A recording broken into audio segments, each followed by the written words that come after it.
بسم الله الرحمن الرحيم. وقال فرعون ذروني أقتل موسى وليدع ربه إني أخاف أن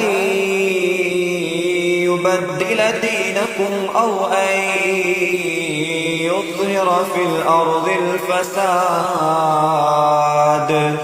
وقال موسى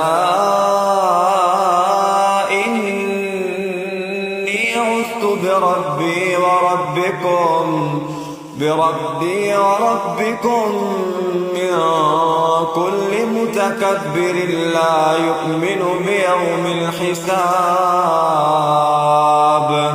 وقال رجل مؤمن من آل فرعون يكتم إيمانه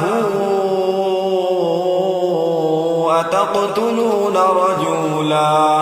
رجلا أن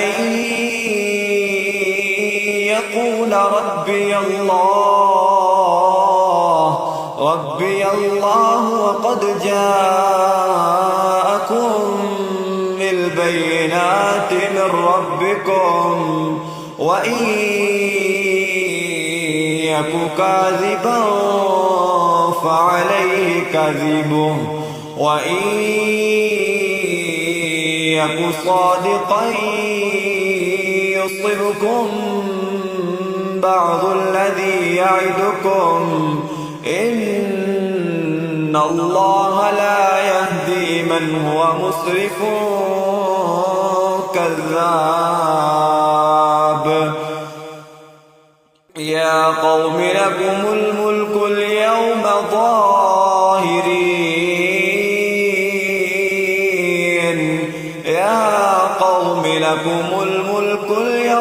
ظاهرين في الأرض فمن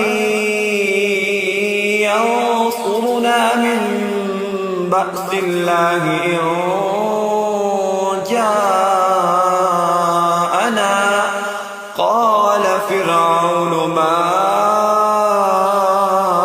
أريكم إلا ما أرى وما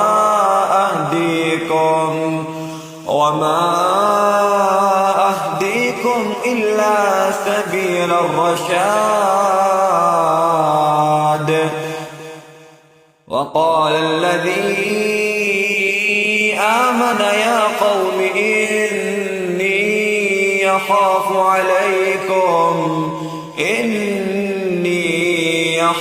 عليكم مثل يوم الأحزاب مثل دأب قوم نوح وعاد وثمود والذين من بعدهم وما الله يريد ظلما للعباد.